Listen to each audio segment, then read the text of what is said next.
tanggal 23 Februari 2026 pagi ya, kami mengantarkan surat keberatan. 23 tuh hari ini? Ya, Iya. betul.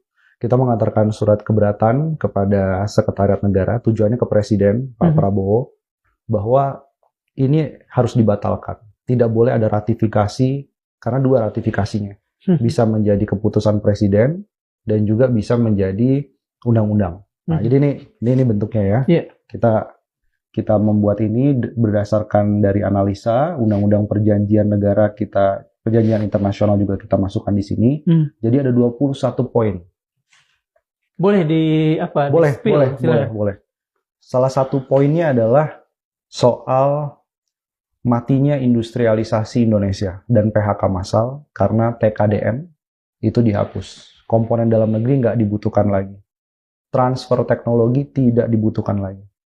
Di sektor pertambangan, 100% investasi asing itu bisa memiliki tambang tanpa ada kewajiban untuk divestasi, untuk jual sahamnya di suatu saat. Tidak boleh diutak-atik. Nah itu, makanya sehari sebelumnya ada perjanjian dengan Freeport MOU untuk memperpanjang sampai sisa cadangan habis. Itu benar-benar jual tanah dan air secara literal gitu ya. Kemudian kita disuruh untuk membuat nuklir reaktor di Kalimantan Barat. Tanpa ada kajian bahaya lingkungan dan lain-lain ya, bahaya untuk masyarakat. Ada juga beli 50 unit pesawat Boeing. Kemudian poison pill tadi atau pil racun untuk eksklusif hanya Indonesia dan Amerika bisa membuat kerjasama, yang lainnya tidak diperkenalkan kalau ada clash dengan kebijakan Amerika, sampai cacahan baju bekas. Nah ini menarik nih. Kita kan melarang nih impor thrifting ya, baju bekas. Tapi di sini disebut bukan thrifting baju bekas jadinya yang diimpor, tapi cacahan baju bekas untuk recycle. Pertanyaan berikutnya adalah, ini pengawasannya gimana? Kalau mereka bilang ini cacahan, yang masuk ke sini baju bekas dijual lagi di pasar-pasar kaki lima. Ya matilah gitu ya. Ya ini akan mematikan industri pakaian jadi kita. Pakaian dalam negeri ya. Terus ada lagi yang menarik ini adalah pajak digital tadi itu nggak boleh lagi dipungut, dan kita tidak mempertimbangkan bahwa retaliasi dari mitra dagang lain yang kecewa dengan perjanjian ini. Karena tadi sifatnya eksklusif, sementara negara lain akan tanya, kok Amerika Serikat aja yang dapat poin-poin eksklusif untuk masukkan barang investasi ke Indonesia? Kami bagaimana? Nah situasi ini nih yang membuat kita itu akan membuat terisolasi kita juga hanya dengan Amerika. Betul. Satu terisolasi. Yang kedua kita digugat di WTO. Di World Trade Organization digugat karena dianggap diskriminatif terhadap negara lainnya. Nah ini repot ke depan. Ini betul-betul menghancurkan kalau dalam ini saya ya, dalam cara berpikir saya. Mengapa tim ekonomi, orang-orang terpilih, krem de la krem dari orang-orang Indonesia bisa melakukan itu? Menurut Mas Bima, bagaimana sih saya sampai tidak bisa berpikir? Jadi sebelumnya dalam 10 tahun Jokowi berkuasa itu kan dipersepsikan bahwa politik kita itu mulai condong ke Cina, ke Tiongkok. Termasuk dengan hilirisasi nikel. Nah, ini Pak Prabowo dan tim ekonominya mencoba berbeda. Jadi dia mulai bergeser, tapi bukan menjadi bandulnya imbang antara kepentingan Amerika dengan China, tapi justru langsung banting setir itu ke Amerika Serikat. Nah ini berarti salah besar. Jadi oke, kita kritik Indonesia terlalu dekat dengan China, konsesi kawasan industri nikel banyak dikirim ke China, menguntungkan perusahaan China, kereta cepat. Oke, kita kritik di situ.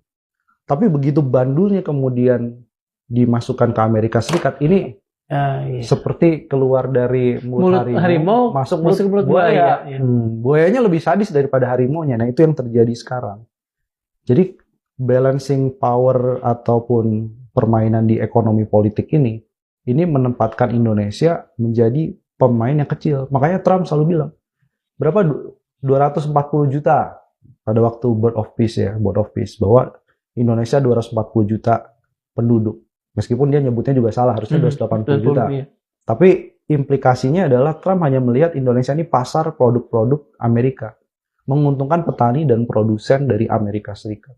Ya kalau tadi kita harus membeli kedelai Ya, saya tidak tahu tuh dari 33 miliar dolar per tahun itu berapa bagian yang produk-produk pertaniannya. Tapi kalau itu dilakukan, artinya kita pemerintah saat ini lebih concern untuk membantu petani-petani Amerika yang sudah di sana juga disubsidi dibanding petani-petani kita yang makin lama makin buruk. Ya jelas. Jadi ada satu klausul juga nih yang bahaya, bahwa BUMN itu dibatasi untuk melakukan subsidi dan kompensasi kepada produk-produknya. Berarti pupuk subsidi. Berarti benih yang bersubsidi. Subsidi kredit untuk petani itu bisa berubah dengan adanya perjanjian ini. Lalu soal misalnya rencana bikin Koperasi Merah Putih yang nanti ingin memberdayakan petani dan lain sebagainya, sayonara dong. Itu bubar. Bubar ya? Bubar. Dalam konteks ini mau jualan subsidi apa orang dibatasi? Iya. Karena dianggap subsidi yang ada sekarang ini menghambat perusahaan dan produk Amerika masuk. Apakah ini kasar nih? Apakah kita bisa mengatakan bahwa tim ekonomi yang memberikan feeding buat presiden ini memang punya niat buruk, mens rea terhadap presiden? Jelas. Tadi saya sebutkan bahwa tim ekonomi ini bahkan menjual kedaulatan ekonomi Indonesia, ketahanan ekonomi Indonesia. Tidak sejalan dengan misi awal Pak Prabowo. Jadi kalau jadi Prabowo, nih pesannya adalah ganti, gagal tim negosiatornya.